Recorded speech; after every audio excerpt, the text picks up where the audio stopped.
Ito, subscription, pag-usapan na natin para maunawaan nyo. Kasi subscription company ang LiveGood, kailangan nyo maintindihan ng subscription. May internet ka ba sa bahay? Subscription yan. O, kinabitan ka ng modem. Meron kang monthly na binabayaran. Huwag kang magbayad ng internet. Puto lang internet mo. Subscription kasi yan. O, naka-Netflix ka. Subscription yan. May monthly ka dyan. Pag hindi ka nagbayad, puto lang Netflix mo. O, Disney Premium. Kami, naka-Disney Premium kami. Tinanggal namin ng Netflix eh. Disney Premium ang pinalit namin. O, pag hindi ka nagbayad ng monthly, puto lang Disney Premium mo. Ang Meralco, di nyo ba alam? Subscription yan. Huwag ka magbayad ng Meralco, ng kuryente. Puto lang kuryente mo. Naintindihan nyo na ngayon. Even ang cellphone mo. Pag walang load dyan, di mo magagamit yan. Di mo may pantawag yan. Nageget nyo? Subscription yan. Yun ang ibig sabihin ng subscription. Bata pa ako, may subscription na Reader's Digest, kung familiar kayo. Reader's Digest, papadalan ka every month kasi nakasubscribe ka. Nagigets nyo na. Okay. Ngayon, pag-usapan natin yung mga kumpanya na yumaman dahil sa subscription. Ito ang Zoom. Itong ginagalawan natin, Zoom to eh. Nagbabayad tayo $10 every month. Dati. Ngayon, hindi na. Kulang-kulang $100 na binabayad natin dito. Kaya kaya natin mag 1,000 eh, na participants eh. Alam nyo ba, kahit $10 lang binabayad ng mga tao sa Zoom, $15, $20, $50, tignan mo magkano earnings in 1 year. Ang revenue nila, 2.65 billion US dollars. Noong 2022, 4.1 billion US dollars. Maganda bang negosyo ang subscription? Yes. Lahat ng kumpanya na engage sa subscription, panalo yan. Pati mga fitness gym, mga gym, subscription yan. Alam mo, Anytime Fitness. Every month, nagbabayad ka ng 2,800, 2,700. Or else, hindi mo magagamit yung facilities. Kahit binigyan ka ng ID, pag di ka nagbayad, di ka makakapasok. Nagigets nyo na. Masarap na example si Netflix kasi yan ang future ng LiveGood. Ganyang karami, 230 million subscriber. Isipin mo pag ganyan na karami ang subscriber ng LiveGood. Ngayon pa nga lang, may mga kumikita na. Ang Netflix nagsimula, konti lang din ang nakasubscribe. Now, ano ba tong Netflix? Ano ang service na binibigay? Entertainment. Nanonood ka lang dyan. Nagluluha na yung mata mo, ayaw mo pang tumigil kasi series yung pinapanood mo. Correct? Yung iba nga, paulit-ulit na lang yung palabas dyan.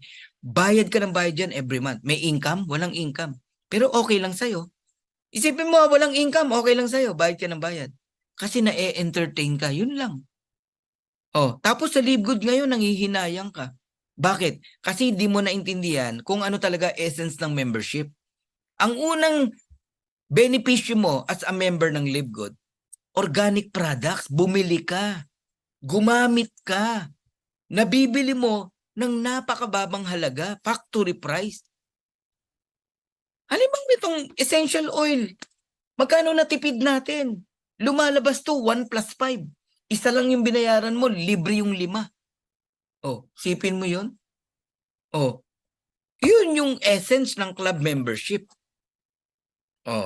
Ang maganda lang sa LiveGood, may income. Sa Netflix, may income ba? Wala. Sa Zoom, mayroon ba? Wala. Sa Anytime Fitness Gym, may income ba? Wala. Sa Pico de Loro, sa Tagaytay Highland, may income ba? Wala. Dito may income ka. Now, tignan nyo income ng Netflix.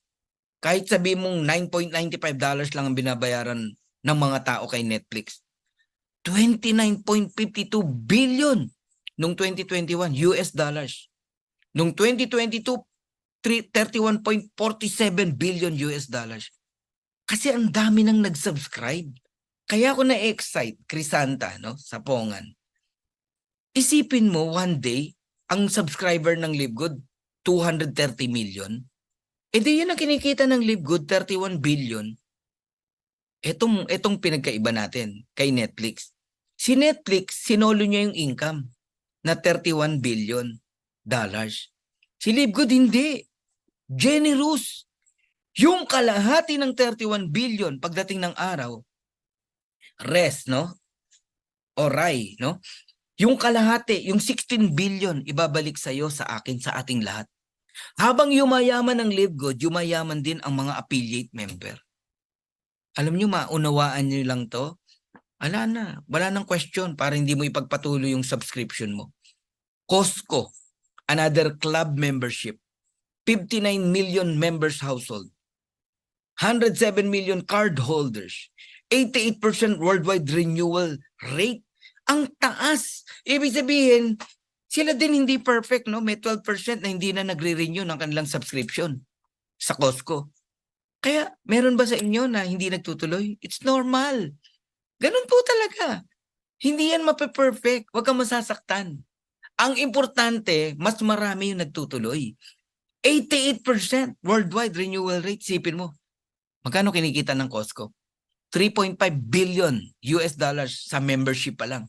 Yung kita sa products, yung mga mag-grocery dyan, napakarami.